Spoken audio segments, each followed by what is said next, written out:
Hello, everybody. It is Emery48 here, and welcome back to another Star Wars novel. Today we are in the Canon Timeline in 21 BBY. This is Catalyst, a Rogue One novel by James Luceno, and it is a prequel to Rogue One. It does begin in 21 BBY, but it does continue on through the Clone Wars and beyond. I am going to be doing the whole book in consecutive parts because I'll forget to go back to the book if I don't. Part 1, Life During Wartime. Chapter 1, Pressure. Galen and Lyra Erso, Nerbo, Tambo, Easel, and a droid Asus worked together researching kyber crystals and their use for providing energy. They work for Zerpan Industries. Their research facility is on a snow planet, Vallt, far from the raging Clone Wars. Valt's leader is dead, and the new leader has claimed control of the research facility. They have also sent troops to bring in Galen Erso. The scientists believe the new leader made a deal with the Separatists to turn in Galen in return for power to the planet. Galen, Lyra, and Asus are escaping the research facility through its tunnels. After making it to their ship's hangar, Galen and Lyra were caught in a trap. Galen was arrested on counts of espionage and being brought to prison. His fate is up to the planet's new leader, Marshal Farah. Lyra was also being held, but in a different location that Galen doesn't know. Chapter 2, Isolation. Galen has a discussion with Chieftain Group. Lyra is 7 months pregnant. Group insists she is safe. Galen can leave prison and reunite with Lyra if he agrees to work for the Separatists. Nerbo visited Galen. Galen gave Nerbo a letter to deliver to Lyra. The letter detailed his situation, saying if Lyra wanted him to, Galen would work for the Separatists so the family could reunite. Asus sent footage of Galen's arrest and the capture of the research facility to multiple parties, including Zerpan Industries. Chapter 3, Secret Weapons. Lieutenant Commander Orson Krennic attended one of the weekly meetings of the Republic's Strategic Advisory Cell, which also included Mas Ameda, representatives from Corellian Engineering, Kuat Drive Yards, Rendili Star Drive, the Commission for the Protection of the Republic, Naval Intelligence, senators, engineers, starship designers, physicists, and more. Dr. Gubacher updated the cell on a ring being completed in Geonosian space.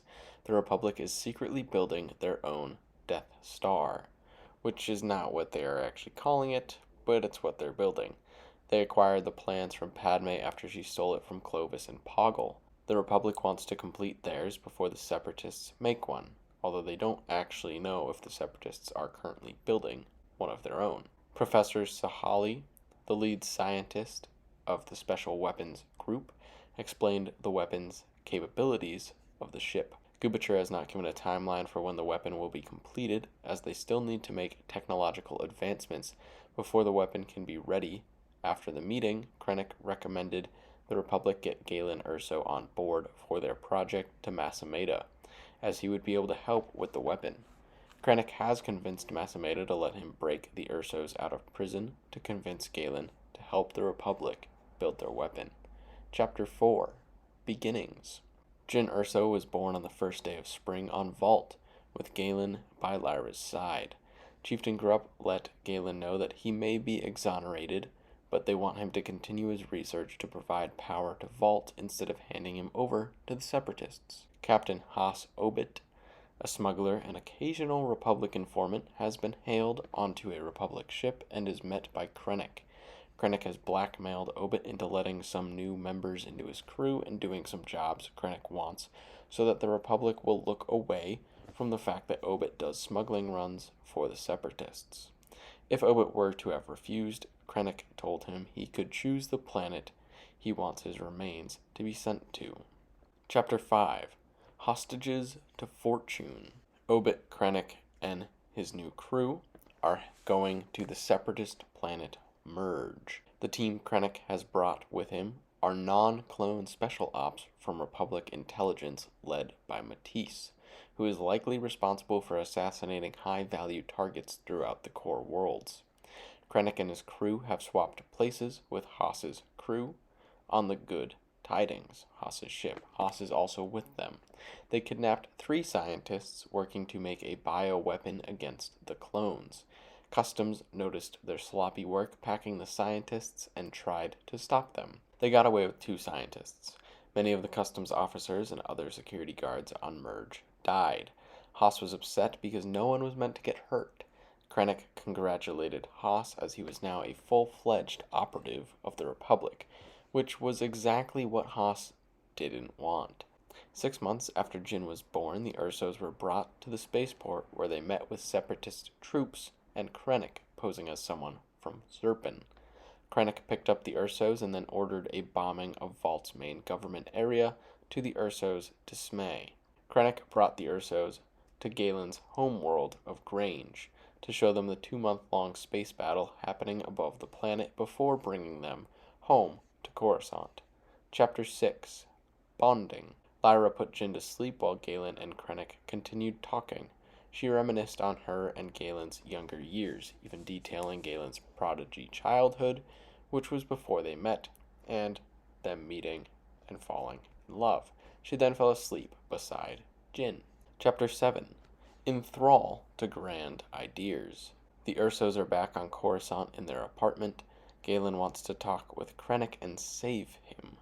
I think he is trying to save him from becoming too much of a soldier, but this is never really too clear on the soldier aspect. Krennic has asked Poggle, who is still incarcerated on Coruscant, to have the Geonosians help the Republic build the Death Star. Galen met with Krennic and wanted to work together on an energy project, as Galen thinks Krennic deserves more than the Corps of Engineers. So it wasn't as much the soldier aspect as getting him higher up.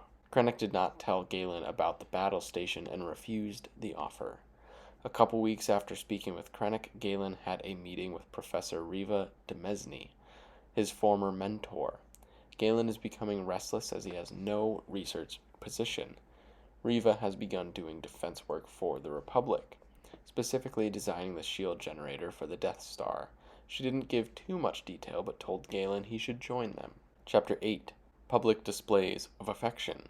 Krennic met with Mas Ameda. Ameda is pleased with the progress Krennic made, but is irritated with how long it is taking for Krennic to recruit Galen. Poggle had agreed to supply a workforce to the Republic for the battle station. Krennic, Galen, Lyra, and Reva attended a reunion for people in the Futures program. One drunk attendee accused Galen of treason while he was in prison on Vallt and attacked him.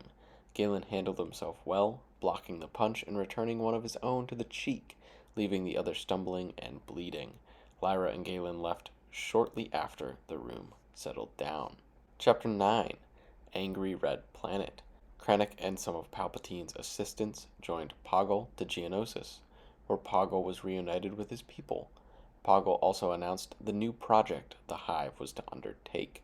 Although there was some uncertainty from the people to work for the Republic after having multiple battles on their planet against the Republic in the last year, Poggle spoke well and convinced his people. Adjutant General Wilhuff Tarkin has brought Galen Erso in for a discussion. Tarkin revealed that the Republic will not let Galen leave Coruscant because they do not want his mind to fall into Separatist hands, and there is no guarantee that the next time Galen gets captured, he could be tortured and give up information. Chapter 10. The Long Calm. Krennic is supervising the construction of the battle station above Geonosis. Lyra is taking some time away from Jyn, roaming the shopping district on Coruscant. Krennic offered Galen a job in developing better communications capabilities for underdeveloped planets. Chapter 11. Mundane Science. Galen accepted the position. 3 months later, the Ersos left for Lokori so Galen could start his work with Helical Hypercom. The Ersos made it to Helical Hypercom's facility and met with the director, Roman Herbane. Herbane and Galen already do not get along, as Galen suggested changes on the first day that would better output and cut costs, but Herbane didn't want to hear it.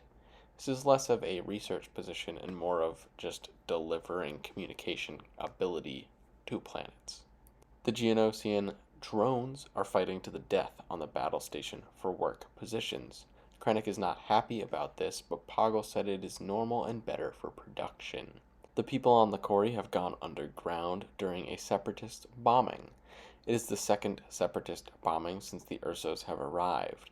For the most part, the Republic defenses in Lokori space hold off the attacking separatists. Chapter 12. A cog in something turning. The drones staged a riot and destroyed 3 months of progress while Poggle escaped in his shuttle to have a meeting with Dooku. The book is now 3 years after the Battle of Geonosis. Separatists land on Lokori, but before killing the Ersos, the droids power down and the Clone War is over. My main guess here is they got through the Republic defense because Order 66 happened, meaning the clones were busy killing Jedi and not the droids, and then the droids got powered down because everything was pretty much over.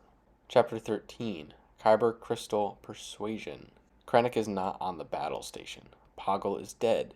Palpatine, Vader, and Tarkin are on the battle station, which is now going to be used to stop further conflict. Now, this is a part in the book where I'm kind of annoyed with. Poggle leaves to go talk to Dooku, and there's mass damage to the battle station. There's no talk about this conversation with Dooku. Maybe it's in the Clone Wars somewhere. There's no talk about how they continued work on the battle station. It's just done now. Or it's at least close enough done that Palpatine's starting to be on board it. Helical Hypercom offered Galen a promotion. He asked for a sabbatical to figure out possible permanent relocation to Lokori. On the Erso's way back to Coruscant, they met with Krennic on Kanzi. Krennic has Kyber crystals from Jedi lightsabers, and he said he had many more, and some that are much, much larger. Krennic offered him a director research position on Coruscant, working again on energy for the Empire.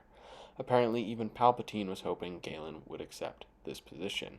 And one thing the Empire has done is freed up the planets that the Jedi had been using to mine Kyber crystals to basically anyone. So anyone can go grab Kyber crystals now.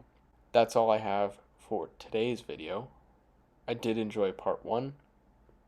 There's a few things here and there that I thought could get shored up, but you never know if they'll get shored up in the rest of the book. Thank you everybody so much for watching, and I hope you have a wonderful rest of your day.